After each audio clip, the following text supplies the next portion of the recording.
दोस्तों, एक तरफ भारतीय रेलवे भारत में अलग अलग जगहों पर आपको नए ट्रैक बिछाने का काम रेलवे द्वारा देखने को मिल रहे हैं, तो दूसरी तरफ भारतीय रेलवे इंटरनेशनल रेल ट्रैक बिछाने का भी काम अलग अलग जगहों पर करती जा रही है। जैसे कि भारत के पड़ोसी देश नेपाल, भूटान जैसे छोटे छोटे देशों तक अब रेल कनेक्टिविटी पहुँचाने के लिए भारतीय रेलवे लगातार वर्क करती जा रही है और आने वाले कुछ ही दिनों में आपको इंटरनेशनल ट्रैक भारतीय रेलवे कंप्लीट करने वाली है। लेकिन उस रूट पर कुछ अड़चनें अभी आकर खड़ी हो चुकी है। तो आज के वीडियो में मैं आपको एक ऐसे ही रूट के बारे में बताने वाला हूं जहां पर भारतीय रेलवे नया ट्रैक बिछाने का काम कर रही है और उसमें क्या अड़चनें आई है, कितना किलोमीटर का डिस्टेंस भारतीय रेलवे को नए ट्रैक द्वारा कवर करने हैं, कब तक ये कंप्लीट होने वाले हैं, कितने खर्च इस ट्रैक पर आने वाले हैं। इस वीडियो के अंदर मैं आपको उस रूट के बारे में फुल डिटेल जानकारी देने वाला हूँ। तो दोस्तों, अगर आप चैनल पर नए हैं तो चैनल को सब्सक्राइब कर लीजिए और वीडियो अच्छा लगे तो वीडियो को लाइक जरूर कर दीजिएगा। चलिए इस डिटेल वीडियो को शुरू करते हैं। दोस्तों, कम से कम 3 प्रमुख चालू रेल परियोजनाओं के रुक जाने और विकास से प्रारंभिक चरणों में 5 अन्य को टाल दिए जाने के साथ नई दिल्ली अपनी निगाह उत्तर की ओर, नेपाल और भूटान की ओर मोड़कर और सिलीगुड़ी कॉरिडोर के माध्यम से घरेलू नेटवर्क को मजबूत करने परियोजनाओं को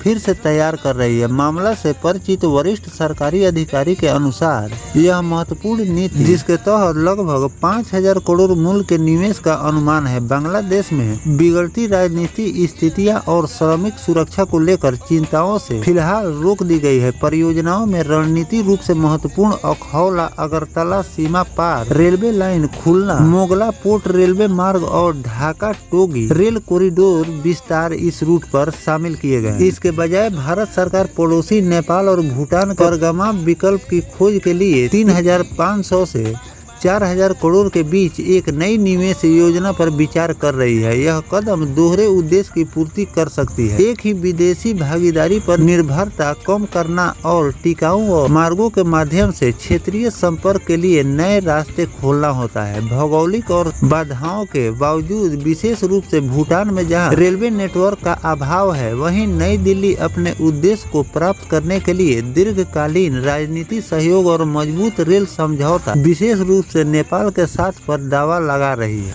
साथ ही अधिकारी आंतरिक और संरचना क्षमता को बढ़ाने के प्रयास तेजी ला रहे हैं। उत्तर प्रदेश और बिहार में महत्वपूर्ण रेलवे लाइनों को दोगुना करना और यहां तक कि चौगुना करने की सर्वेक्षण कार्य भी चल रहे हैं। ये परिस्थिति रूप से संवेदनशील सिलीगुड़ी कॉरिडोर में फीडर के रूप में काम करते हैं। अक्सर भारत के चिकन नेक के नाम से जाने जाने वाले यह कॉरिडोर पूर्वोत्तर राज्य के लिए एकमात्र घरेलू भूमि संपर्क बना हुआ है और प्राकृतिक और भू राजनीतिक दोनों तरह के व्यवधानों के प्रति संवेदनशील है। इस खंड को मजबूत करना भारत की राष्ट्रीय सुरक्षा और स्थिति के लिए सही माना जा रहा है। आगे चलकर इसे काम देखने को इस रूट पर मिलने वाले हैं। परिस्थितियों और सुरक्षा का सम्मान करने वाले निवेश करके भारत टिकाऊ और न्याय संगत शहरी विकास के अपने दृष्टिकोण की ओर से बढ़ रहा है। यह निर्णय केवल माल और यात्री गतिशीलता के लिए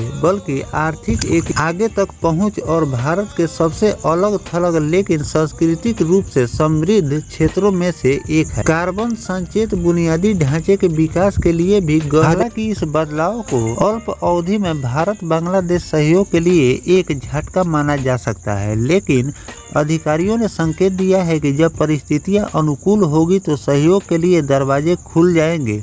फिलहाल व्यवहारिक तरीका आंतरिक स्थिति, लचीलापन और पड़ोसी संबंधों को प्राथमिकता देना है, जो कि अनिश्चितताओं को दूर कर सकता है। यह हालांकि चुनौतीपूर्ण भारत को एक और अधिक टिकाऊ और आत्मनिर्भर लेंस के माध्यम से अपने पूर्वोत्तर कनेक्टिविटी को फिर से कल्पना करने के लिए आवश्यक प्रेरणा दे सकती है। तो दोस्तों, इस रिपोर्ट के आधार पर मैंने आपको बता दिया है कि भारतीय रेलवे जिस रूट पर काम कर रही है और जिस पर बात चल रहे हैं भारतीय रेलवे नया ट्रैक बिछाने का, उस पर कुछ त्रुटियां आकर खड़ी हो चुकी है, जिसको दूर करने के लिए भारत की ओर से बातचीत किए जा रहे हैं और बहुत जल्द इस त्रुटियों को भारतीय रेलवे दूर करेगी और इसको रेल कनेक्टिविटी से जोड़ने के लिए भारतीय रेलवे लगातार अग्रसर है और आगे चलकर इस रूट पर आपको फिर से वर्क देखने को मिलने वाले हैं। बात बन जाएगी इस रूट पर आपको फिर से नया ट्रैक बिछाने का काम देखने को मिलने वाले। तो फिलहाल दोस्तों इस रूट के बारे में आपकी क्या राय है कमेंट सेक्शन में जरूर बताइएगा, और इस पर जो नया वर्क रेलवे शुरू करेगी उसकी भी जानकारी मैं आपको लगातार देता रहूंगा। फिलहाल दोस्तों ये जानकारी आपको कैसा लगा कमेंट सेक्शन में जरूर बताइएगा। मिलते हैं किसी नेक्स्ट टॉपिक कोई नई जानकारी के साथ, तब तक अपने भाई को दीजिए इजाजत। जय हिंद, जय भारत, वंदे मातरम।